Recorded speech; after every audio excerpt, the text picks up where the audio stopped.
Welcome to AHRC TV's weekly Roundup special. I am Josephina Bergström. June 26 marks the International Day in support of victims of torture. According to the United Nations definition of the meaning of this day, torture seeks to annihilate the victim's personality and denies the inherent dignity of the human being. The United Nations has condemned torture from the outset as one of the vilest acts perpetrated by human beings on their fellow human beings. Torture is a crime under international law. According to all relevant instruments, it is absolutely prohibited and cannot be justified under any circumstances. This prohibition forms part of customary international law, which means that it is binding on every member of the international community, regardless of whether a state has ratified international treaties in which torture is expressly prohibited. The systematic or widespread practice of torture constitutes a crime against humanity. And yet, as the AHRC and its partners around the region have reported over many years, torture is common and systemic in almost all Asian countries. Torture is used as a primary tool of crime investigation, for extortion, or to instill fear. It has devastating effects on societies where it is prevalent, and it negates the proper functioning of justice institutions. Here are some messages to the world from AHRC and its partners on this year's International Day in support of victims of torture. On 26th June in Bangladesh and all over the world, the day will be observed as the International Day in support of the victims of torture. So, on behalf of the human rights defenders working in Bangladesh, I would like to urge the international community to take up a very strong stand in stopping torture in Bangladesh, because Bangladeshi people are suffering, Bangladeshi human rights defenders are suffering, Bangladeshi dissenting voices, the people who hold dissenting voices, are suffering because of torture. Many human rights defenders have been tortured in custody. So there should be a stop, and there must be a stop.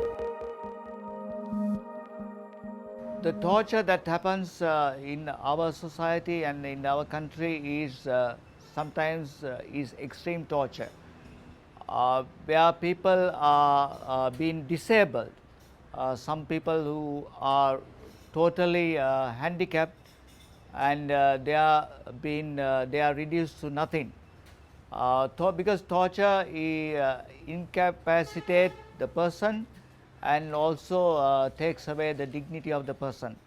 So therefore, we have to actually, as human persons who really respect the dignity, has to completely oppose the act of torture, not only by police but also in all the institutes where people are being detained and tortured, not only as getting out information, but also tortured to dehumanize them and to take away their dignity and to make them feel that they are nothing. The 26th of June, it's an international day, but still I say that in Pakistan the issue of torture and the legal remedies for the torture victims are not available, and still the government of Pakistan has to realize that this is arbitrary detentions, the enforced disappearances and the custodial torture is like a cancer to the whole society of Pakistan. And apart from the fact that Pakistan has ratified the Convention Against Torture, but still there is no serious movement. I would see that the government has no concern and don't take it so serious. Like every year, this time also we, the members of Anti-Torture Alliance Pakistan in collaboration with Asian Human Rights Commission will mark the day, and we will be having some consultations and where the experts will be speaking, where the torture victims themselves will narrate their stories and tell us about the heinous crimes against the humanity under the custody of the police and the other armed forces. So June 26 is the International Day in support of torture victims. So we will say that this day should be used to bring some other sectors except from the normal human rights NGOs, the other groups of civil society, artists, intellectuals, like those people together, and to discuss with them the situation, because this is a right time. Now the people are all in Sri Lanka after the January 8th change. Now they are used to describe it as some sort of a revolution. I don't know whether it is a revolution or not, but they used to say it revolution. So there is a space now. There is many freedom of. Now we feel free. Most of the people now feel free. So this space should be used to discuss the main barrier to prevent torture, that is the judicial system. Torture is a heinous crime that actually damages level of confidence and dignity of an individual, and we see a big problem in judiciary, particularly to prosecute the perpetrators who torture in detention, in custody. So let's join our hand and fight against this delay process and denied in just judicial process. အဓိကလူသားချင်းချင်းတတ်တော်ရည်ချင်းညှဉ်းပန်းနှိပ်စက်တယ်ဆိုတာမရှိသင့်ဘူးဒီမိုကရေစီနိုင်ငံထူထောင်မယ်ဆိုရင်အဓိကလူအခွင့်အရေးနဲ့နိုင်ငံသားအခွင့်အရေးကိုကာကွယ်စောင့်ရှောက်တဲ့တရားစီရင်ရေးပဲဖြစ်တဲ့တယ်တရားစီရင်ရေးနဲ့တရားစွဲအဖွဲ့အစည်းဟာအပြစ်ရှိတဲ့လူတွေကိုအပြစ်ယူဖို့ညှဉ်းပန်းနှိပ်စက်ဖို့မစင်စားဘဲနဲ့ညှဉ်းပန်းနှိပ်စက်တယ်ဆိုတာခန္ဓာကိုယ်ဖြစ်စေစိတ်ပန်းကိုဆိုင်ရာကိုဖြစ်စေညှဉ်းပန်းနှိပ်စက်တာနဲ့အတူတူပဲအဲ့ဒါကိုမငြင်းဆဲဘဲနဲ့လူအခွင့်အရေးနဲ့နိုင်ငံသားအခွင့်အရေးကိုဘယ်လိုကာကွယ်စောင့်ရှောက်ပေးမလဲဒီပြစ်မှုကျူးလွန်တဲ့သူဟာလူအခွင့်အရေးနဲ့နိုင်ငံသားအခွင့်အရေးကိုကျူးလွန်တာလားကာကွယ်ပေးတာလားဆိုတာကိုကြည့်ပြီးတော့ဒါတရားစွဲအဖွဲ့အစည်းနဲ့ကျွန်တော်တို့တရားစီရင်ရေးအဖွဲ့အစည်းဟာအားလုံးလူ့အခွင့်အရေးနဲ့နိုင်ငံသားအခွင့်အရေးပေါ်မှာကာကွယ်စောင့်ရှောက်မယ်ဆိုမှဖွဲ့စည်းပုံအခြေခံဥပဒေနဲ့အညီဆုံးဖြတ်နိုင်မှတရားမျှတမှာဖြစ်တဲ့အတွက်ဒီမိုကရေစီနိုင်ငံထူထောင်လို့ရမှာဖြစ်တဲ့အတွက်ညှဉ်းပန်းနှိပ်စက်တာတွေကိုမလုပ်သင့်တဲ့အကြောင်းကျွန်တော်ပြောကြားလိုပါတယ် The Philippines has a vast problem with torture, especially during the Marcos period, and that was during the time of the Marcos dictatorship. And so torture was prevalent in the military, in the police, during the time of the dictatorship. But after the dictatorship dictatorial regime has ceased, there remains the kind of culture among military and police officials who still remain in the government. And fortunately, this type of this torture ways have been somehow been still there even after the dictatorship.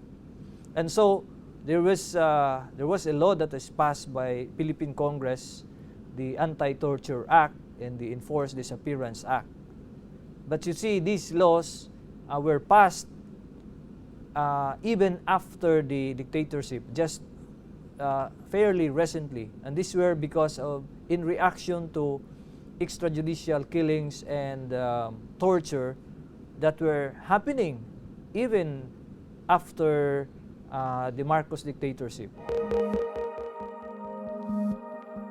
Saya adalah salah satu korban kasus pelanggaran HAM berat Abepura 7 Desember 2000. Saat itu saya disiksa dan dibawa ke kantor polisi Polresta Jayapura oleh polisi dan kami disiksa, lalu 3 orang meninggal dalam sel. Situasi kondisi real yang terjadi di Papua hari ini, setiap kekerasan yang dilakukan oleh aparat negara dalam hal ini kepolisian yang melakukan penyiksaan terhadap warga di Papua hari ini belum pernah memproses hukum sehingga korban-korban itu bisa mendapatkan keadilan. Tapi ternyata sampai hari ini itu setiap penyiksaan yang dilakukan oleh polisi itu sampai sekarang tidak pernah diproses hukum. Untuk pesan kami untuk kasus-kasus penyiksaan, saya pikir itu polisi punya aturan. Polisi itu bekerja untuk melindungi dan mengayomi. Tetapi sampai hari ini di Papua hari ini situasi itu sedikit jauh beda dengan di wilayah Indonesia lain gitu. Jadi saya pikir untuk pendekatan yang dilakukan oleh aparat institusi TNI Polri hari ini harus bekerja sesuai dengan standar, sesuai aturan hukum yang berlaku. Torture remains a serious problem in Indonesia, and up until now, the Indonesian Penal Code doesn't recognize torture as a crime. Many perpetrators mainly come from police institution, military, the other state apparatus. They are still enjoying impunity, and the victim remain, let's say, facing uncertainty. Many of the victims come from poor people. They are poor people from the lower class. So torture in Indonesia is part of fabricated or fabrication cases. It's occurred widely in Indonesia. And in many cases, police tend to use torture as easiest way to obtain confession from the suspect, from the witness even. So, in my point of view, torture must be stopped. The perpetrator must be brought to the court, must be prosecuted. Torture എന്ന് പറയുന്നത് നീതി നിഷേധമാണ്. അത് ജനാധിപത്യത്തിൻ്റെ കടക്കൽ കത്തിവയ്ക്കുക തന്നെയാണ്. അതിന് നിയമനിർമ്മാണം ഒരു പരിഹാരമല്ല. അതിന് പരിഹാരം നിലനിൽക്കുന്ന അധികാര ദുർവിനിയോഗവും അഴിമതിയും ഇല്ലാതാക്കുക എന്നത് മാത്രമാണ്. Those who discuss about theory of violence often neglect to consider how failures of justice institutions, meaning the police, prosecution and judiciary, contributes to violence. In our about 15 years of work against torture, AHRC has seen how torture is widespread in the policing in all Asian countries. It's a demonstration of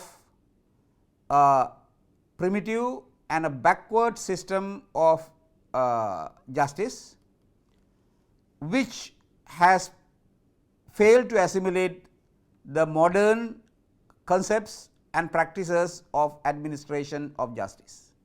Therefore, this practice of torture is an indication of the state, the main institutions of state, how they contribute to societal violence.